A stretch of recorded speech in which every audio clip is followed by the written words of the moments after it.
Everyone, so you know me, funny Hollow Knight guy, played Silksong for a month straight when it came out. Needed to look at some of the negative reviews of Silksong.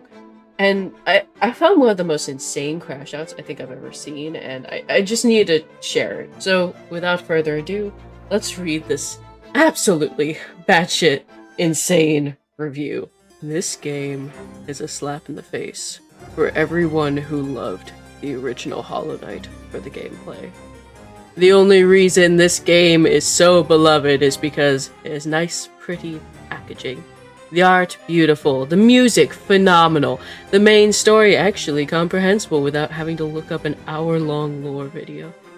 The reason I cannot recommend it in good faith is because it is clearly made to infuriate the player. It took every poor choice from Hollow Knight and doubled down on it. Frustrating run back for Soul Master. How about we make 3 of the bosses have precision platforming beforehand, and maybe even give some others a whole enemy arena? Ooh, how about we combine both for one? Make it like 6 waves of enemies too. You didn't like Infected Crossroads? Well, now every area is Infected Crossroads in Act 3. You don't like how basic functions in Hollow Knight were locked behind a charm notch?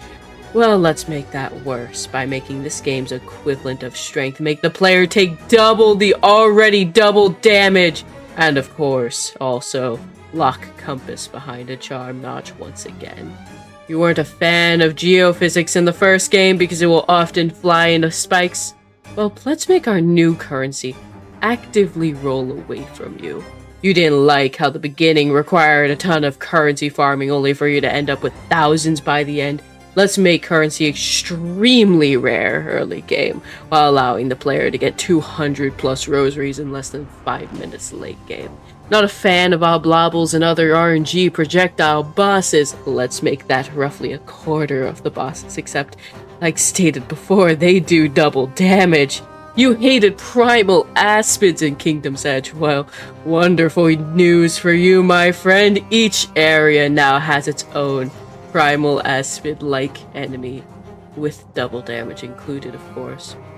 Despise flying enemy placement guarding a few platforms in Hollow Knight, most notably in Kingdom's Edge and City of Tears.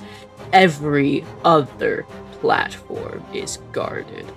You are bored of massive Moss Charger and Gruzmother?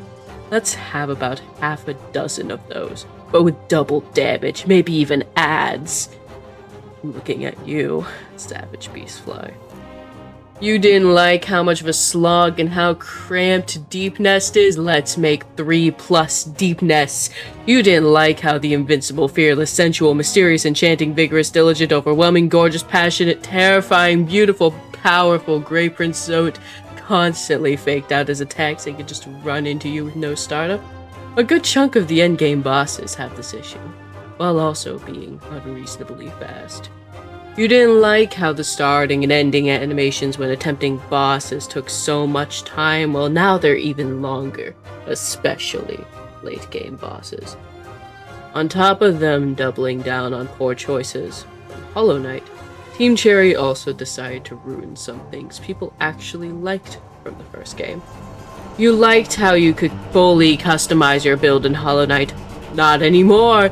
2+ useless charms be upon ye, and if you want to equip useful charms, you need to use an entirely different moveset. You liked the Knight's Pogo in combat? Well, that's too dang bad. You only get 1 tool slot and 2 blue slots to use it. You liked Strength? Well, unless you want to die in 2 hits, it's basically unusable in this game. And God forbid you want to do Strength and Fury combo because Fury is on the worst crest in the game. You liked White Palace and Path of Pain as largely optional areas. Let's make platforming that rivals both, just to get wings. You liked how your health actually showed you how many hits you could take in the first game. Not in this one, because nearly every enemy does double damage, or combos you into taking 2 masks anyway. Now before any of the get good comments roll in, I got all achievements in the first game. I do item randomizers for fun, and in this game I beat almost every boss within an hour. I got to 95% before quitting at Carmelita due to the previous mentioned fake out attacks and long start and end animations and enemy arena. She's the pinnacle of why I'm so frustrated at Team Cherry.